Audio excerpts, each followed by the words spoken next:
గణేశాయ నమః, గాయత్రీదేవి నమః. ముందుగా ప్రేక్షక వీక్షణ మహాశీలందరికీ కూడా నమస్కారం. కొన్ని విషయాలు ఎవరితోనూ చెప్పకూడదు. అందులో డబ్బు ఒకటి, మనస్తాపం ఒకటి, కళంకం ఒకటి, మోసగించడం ఒకటి కూడా ఎవరితోనూ చెప్పకూడదు. ఎందుకు చెప్పకూడదు? అలాగే ధనం విషయంలో ఒకటి, వ్యాపారం విషయంలో ఒకటి, విద్య ఒకటి, భోజనం ఒకటి, ఇలాంటి విషయాల్లో ఎందుకు మొహమాట పడకూడదు.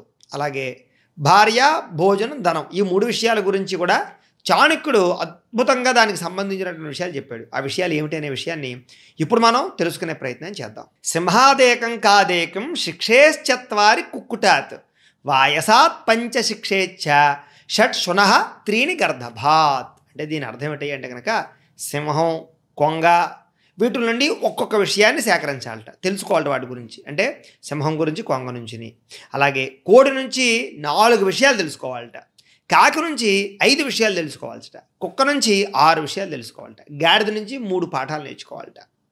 ఎందుచేత నేర్చుకోవాలి? సాధారణంగా అసలు ఏమండి మనిషికి జంతువులకి పోలిక ఏమిటండి? చాణక్యుడు ఎందుకు అలా చెప్పాడండి అంటే కనుక మనకి దేవతా అంశాలు, దేవతాపరమైనటువంటి విషయాల్లో మనకి కొంతమంది ఉద్భవించినటువంటి అవతార మూర్తులు కూడా మనకి ఇదే విషయాన్ని తెలియజేశారు.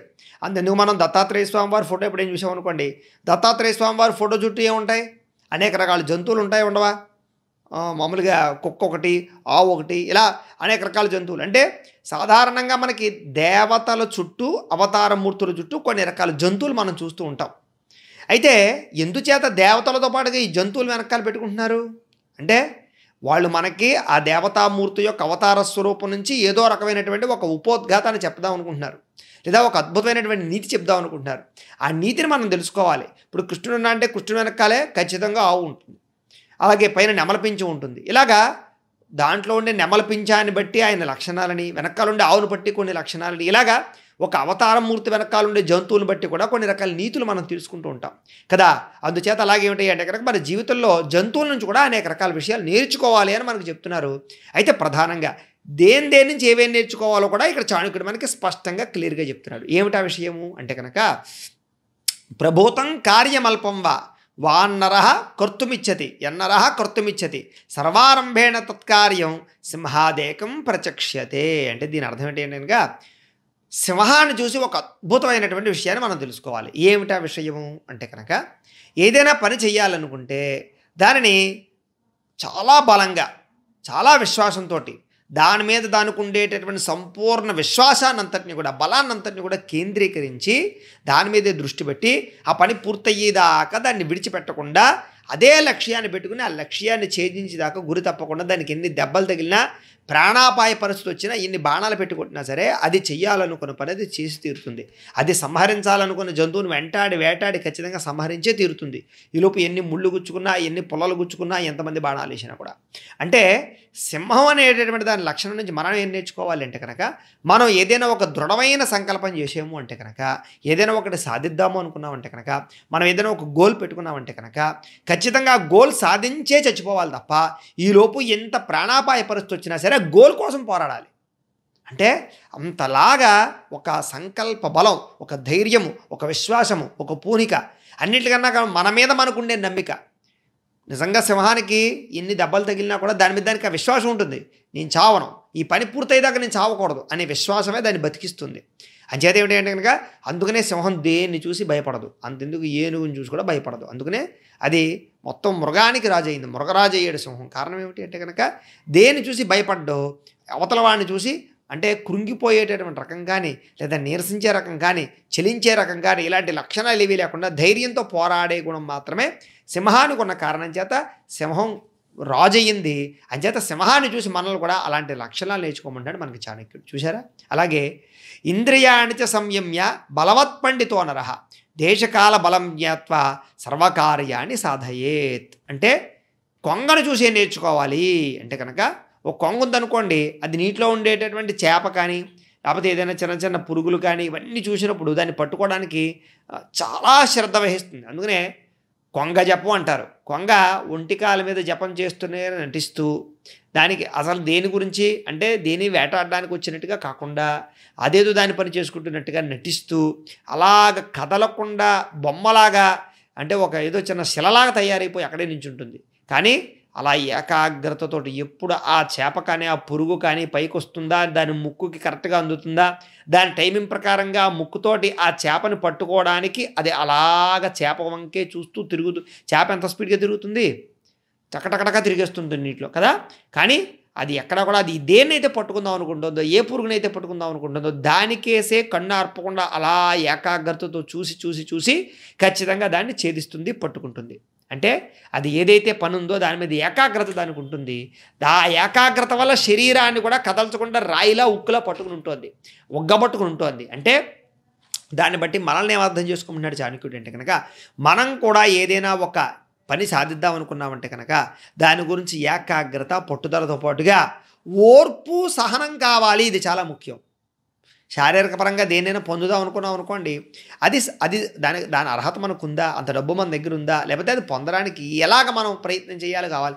వెంటనే నాకు కావాల్సింది నాకు దక్కి తీరాలని చెప్పేసి అనవసరమైన వ్యవహారాలు చేసి దానికోసం ప్రయత్నం చేసినట్లయితే కనుక అది దక్కదు సరిగదా. అనవసరమైన పోలీస్ కేసులు కూడా అవుతుంటాయి మనకి.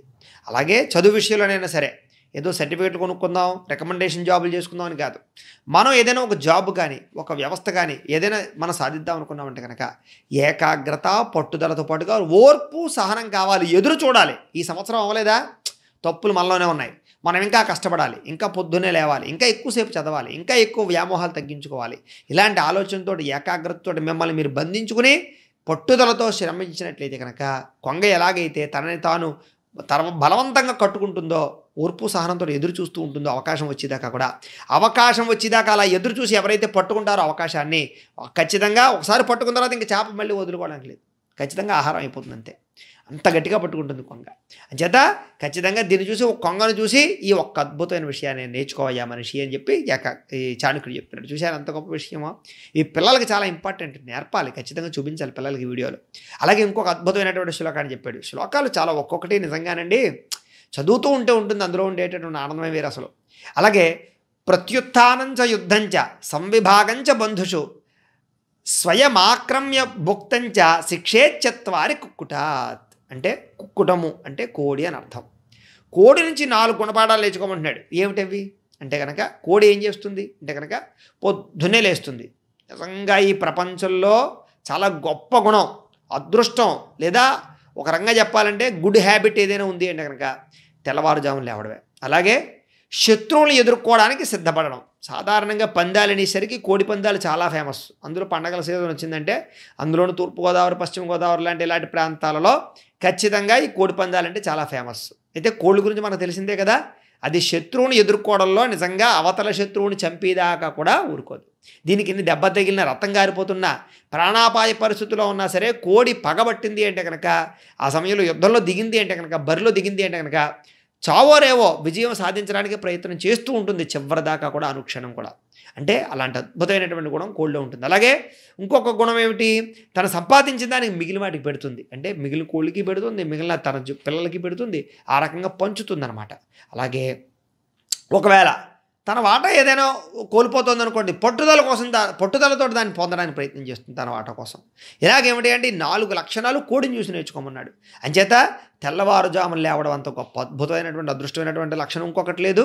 ఏం చేద్దంటే కనుక ఎర్లీ మార్నింగ్ లేవడం వల్ల తెలియకుండానే మనలో చైతన్యం పెరుగుతుంది, ఉత్సాహం పెరుగుతుంది, సంతోషంగా ఉంటాం, చేసే పనుల మీద పాజిటివ్నెస్ పెరుగుతుంది, పాజిటివ్ థింకింగ్ పెరుగుతుంది.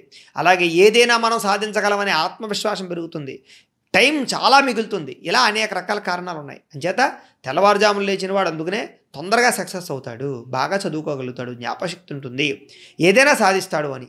అందుకనే గొప్ప వాళ్ళ జీవిత చరిత్రలన్నీ కూడా తెల్లవారుజాములు లేవడం వల్లే వాళ్ళ జీవితాల్లో మలుపులు తిరిగాయి. అంతెందుకు దీనికి సంబంధించి ఎన్నో పుస్తకాలు ఉన్నాయి, మోటివేటెడ్ స్పీచ్లు ఉన్నాయి. ఎర్లీ మార్నింగ్ 5 o'clock క్లబ్ అని ఒక క్లబ్ ఉంది. ఇలా చాలా ఉన్నాయి దాని గురించి చెప్పుకుంటూ పోతే. అంచేత కోడిని చూసి పొద్దున్నే లేవడం నేర్చుకోవాలట. అలాగే ఏదైనా మనం సాధిద్దాం అనుకుంటే, పోరాడదాం అనుకుంటే, ఏదైనా కేసుల్లో కానీ ఇంకో విషయంలో కానీ నగ్గాలంతే, ఏది ఏమైనా సరే నగ్గి తీరాలి అనేటటువంటి లక్షణం ఉండాలి.